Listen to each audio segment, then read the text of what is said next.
Hi guys, welcome back to my channel and to my series Dark Skinned Black Women in Film. I'm really excited for this countdown. Here are 3 romantic comedies starring dark skinned black women that I actually really enjoyed. So I'll just be counting down the 3 movies, and then later on I'll get into just a little breakdown of the movies.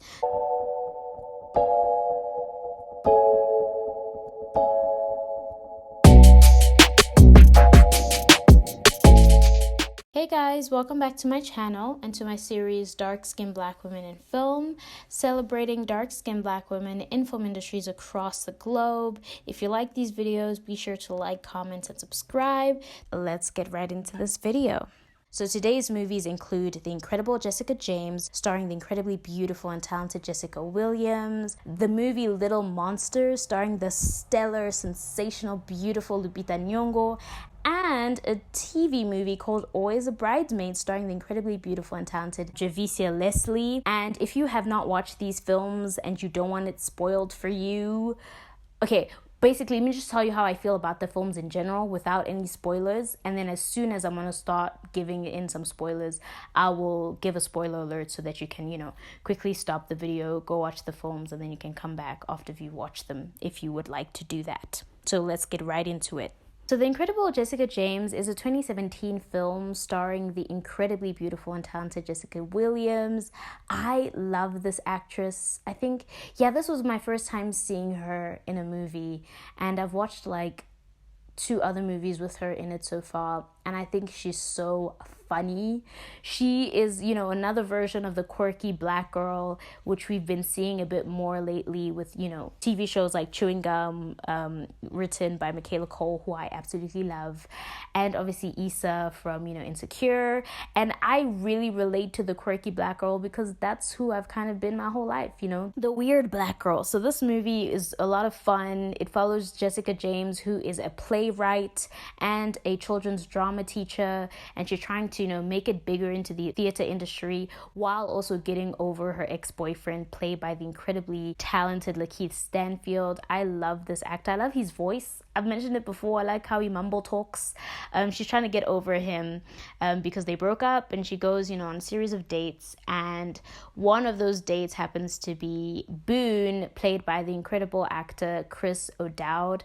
I like this actor. I think he just seems like such a nice guy in everything I've ever watched him, and he just seems like a really nice guy. One of my favorite role of his is in the movie The Sapphires. But yeah, he just seems like a really nice, fun guy. He perfectly fits the vibe of the movie as well. The Incredible Jessica James is just a fun movie. It's about self-discovery, about, letting go of things that don't serve you anymore. It's about growth. It's funny. It's weird. I wish I was as cool as Jessica James. She speaks her mind. She has a very specific sense of humor. I like her. She's sarcastic. You know what I mean? She makes me feel better about being the way that I am, because I am pretty weird. I am a bit sarcastic. I really like this movie. It's a lot of fun, and I definitely think that you should check it out. It's on Netflix, by the way, so check out The Incredible Jessica James on Netflix. Next, we have the Australian film Little Monsters, starring the incredibly beautiful and talented Lupita Nyong'o. Listen, I love this woman, okay? I hope that one day I get to meet her or work with her or something, because she just is I think she's such a phenomenal human being, and she's so beautiful, and what she's managed to do for dark-skinned black women in Hollywood and in just the film industry in general is absolutely superb, and I love this woman. So Little Monsters is a comedy horror, but I included in romantic comedies because there's also a bit of romance in this film. It's a comedy horror, so if you don't like horror, brace yourself. But if you do, it's not scary at all. When I say it's a comedy horror, it's a comedy horror. It's hilarious. It's hilariously ridiculous, and it features zombies. I personally hate zombies. I'm scared of zombies. I don't like watching things with zombies, but because Lupita was in it, I was like, okay, I just have to brace myself and watch it, and I don't regret watching it. This movie is hilarious. So basically what happens is, I thought that Lupita Nyong'o was the main character, but she's not. But I think the studio kind of marketed that way with her face everywhere. Like if you look at the posters, it's literally all her. I think the studio marketed that way because she's probably the biggest star in this movie. It stars Lupita Nyong'o, Alexander England, who plays her love interest and who was actually the main character, and Josh Gad. And what I love about this film is initially, okay, no, I don't want to spoil it for you guys. All I'm going to say here, it's not the spoiler part of the video yet. Okay, so all I'm going to say is it's very fun. It's very weird. It's a lot of dry humor, but it's definitely worth it. It follows Alexander England's character. I forgot his name. He's very handsome. He's very tall. I'm short, so it doesn't take much to be taller than me, but I like really tall guys, you know? So he's handsome. I feel like he could play a fourth Hemsworth brother, you know? He's funny. He's weird. I think he, like 2-3 years ago, he would definitely be my type. In high school, like I had a crush on guys like this the whole time. I think I'd still date him though, but I don't know that I'd marry him because like he's a man-child. He's quite immature. And I don't have patience for that. Like I could date him, but not seriously because he's so immature. But he's funny, so I guess it's fine. You know, he seems like he's a lot of fun to be around. And yeah, like I like his journey throughout this movie. He does learn to grow up just like a smidge, so cool. He's crashing with his sister and he's in charge of dropping his nephew off at school, and that's when he sees Lupita's his nephew's teacher, and he's just like completely head over heels for her. And there at school, he's kind of enamored with the teacher played by the incredible Lupita Nyong'o. And then they go on a journey and a bunch of weird stuff happens. And it's hilarious throughout.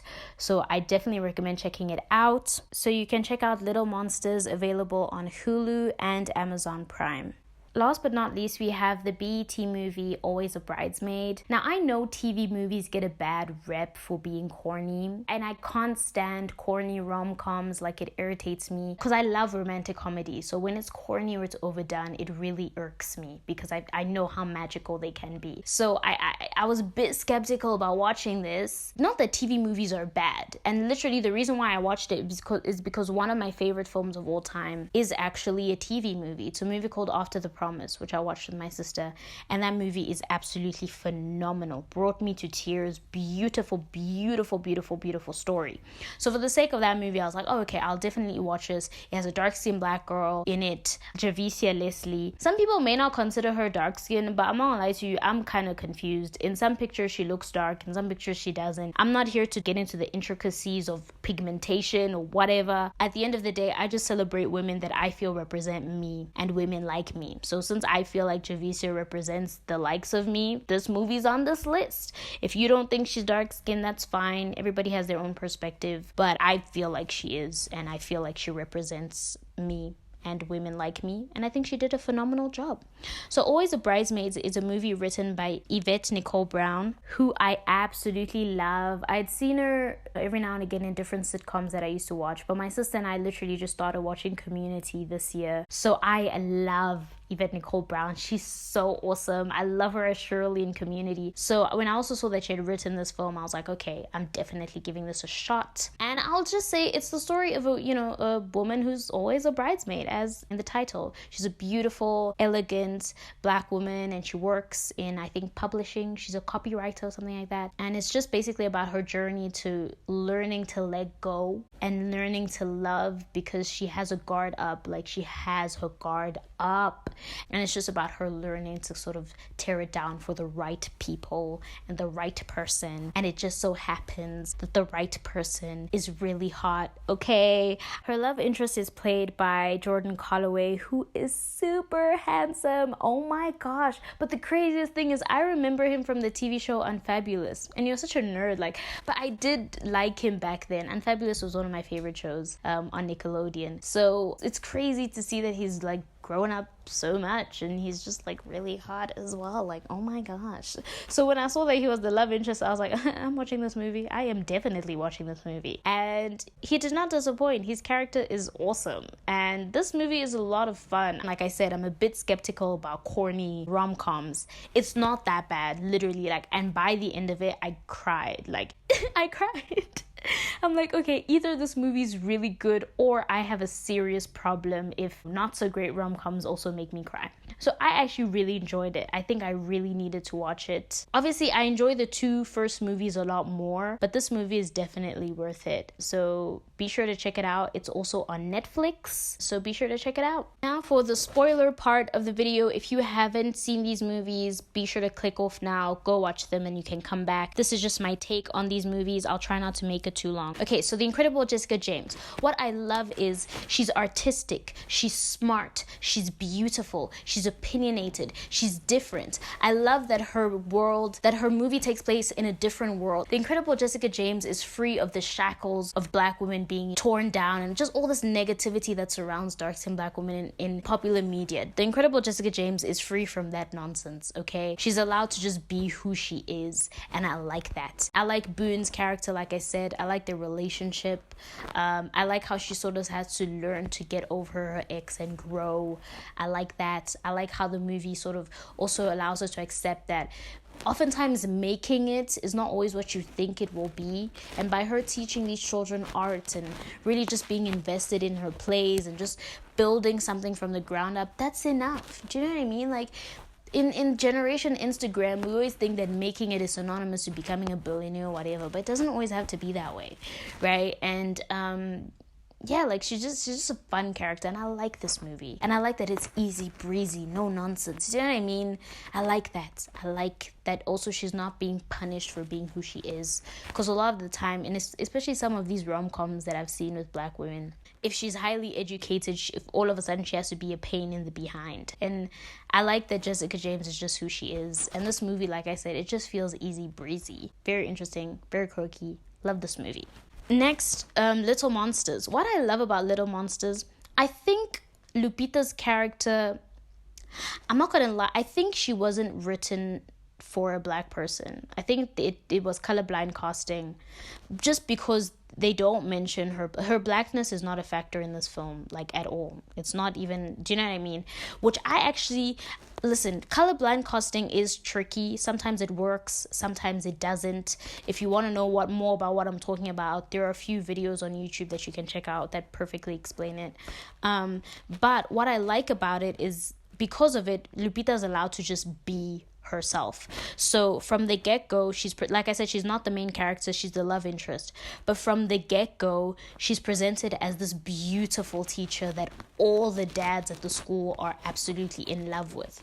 All the dads hit on her all the time. They even talk about how beautiful she is, and I like that. I like that she's that girl. I like that she's the prize. I like that she's the woman that everybody is obsessed with. I like that. I think that's great. I think that's great representation for us. So much of, like, the dads are so obsessed with her. Like, you see, she has to pretend that she's engaged just so that they will leave her alone. Like, that's how enamored they are with her. And I was like, yes, she deserves it. We deserve it. I like that. What I also like is that she looks really beautiful in this movie. I'm not a huge fan of the wig, obviously. I think the wig's a bit much. But there's a scene where they're inside the cabin and the kids are sleeping, I think. And I think there's something about the cinematography, the lighting, the way her skin just glistens. She looks so beautiful in that shot. I remember even watching the movie and I was like, oh my gosh, she looks amazing. So yeah, I really like that. I really like that part, that she's the trophy in this movie. Like, everybody is obsessed with her. They love her. She's beautiful. And that's why even the main character falls in love with her. Obviously, he's a bit of a man-child. He's a lot of a man-child, but still, it's fine. He's very funny. And even the kiss that they share at the end is just so adorable. I like it. One thing I didn't like is how she kind of has to run through. She had to, like, go save everybody. And I was like, for a second, they felt like the magical... the trope of, the Black person saving everyone, but I realized she's their teacher. Do you know what I mean? She's the teacher to the students, so it actually does make sense that when one of her students' life is in danger, she would put her own life in danger to protect her students. So yeah, I'm okay with that part, just because she's a really great teacher. And like I said, it's just, I love that she's the most beautiful person in that town, basically. The way they make it seem like all the dads are obsessed with her. So I like that. It's a very fun movie. I'm actually going to watch it again. It's funny.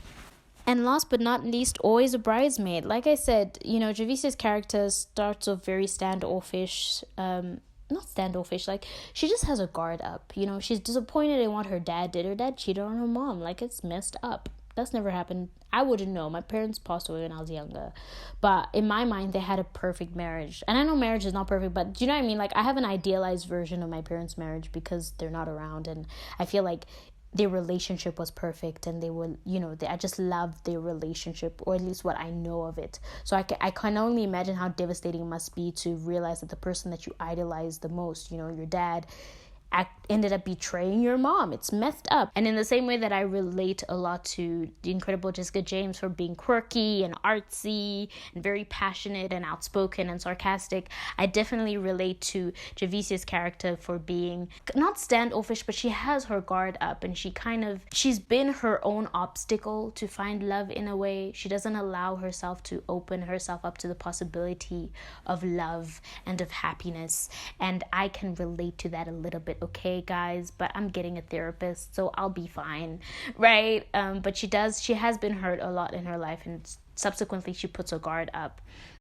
So she has resentment there, and then she ends up thinking that all men are like that, but they're not. That's when she meets hot Jordan Calloway's character. And he's just a really great guy who happens to be really hot. Do you know what I mean? They say a guy can't have it all. He kind of does. He has a great job. He's very handsome. He's very nice. He's very patient. He's perfect. He is. And, what I mean? Obviously, he moved a bit too fast with his first relationship. And I like that they addressed that as well. He had to learn to slow it down a little bit. This movie was actually really romantic. And I cried at the end, no lie, because of everything she had to go through as a character. Like, she had to learn to be loved and accept that she is loved, because she couldn't even believe it. When he proposed to her, she's like, why? Do you know what I mean? And I feel like part of me deals with that a bit. And I'm still dealing with that. And I must say that Javicia is a phenomenal actress. That argument scene she had with her dad, I was like, whoa, I felt it to my core. And also, I like the friendships that she has with her friends. Really great friends, very funny, very supportive as well. I like great cast, great costumes, great storyline. This movie is actually really good. I think if it feels a little bit cheesy, it's probably because of the budget. Because literally the acting was great, the cast was great, the story was great, the cinematography was great, the costumes are great. I think it's the budget that made it a little bit iffy. For example, the music, you can tell that they didn't have a lot of money to get popular songs. The music made it a little bit corny. And just something about it feels off. I can't tell what it is. So I'm just going to say that the budget. Had this film had a better budget, it would have blown our socks off, honestly. But it's a really good movie, and I definitely recommend it. And I learned so much from it as well. And I also need to learn how to open myself up a little bit more. But yeah, really great movie. And I think if I had to count down the love interests, my number one pick would be Jordan Calloway's character. Number two pick would be Boone from The Incredible Jessica James. And my last pick would be Alexander England's character. Just because he's such a man-child and I don't have the patience. I know some women are okay with that. I'm not. I don't have the patience. But he's a really funny, easy-breezy going guy. But yeah, that's my take. These are 3 movies that I absolutely love. If you've seen the films, let us know what you think about them. And if you have any other recommendations of love stories starring dark-skinned Black women, please let us know. Sometimes we just need some movies that make us feel good and make us forget about the nonsense in the world. And I will catch up with you guys in the next video. Bye!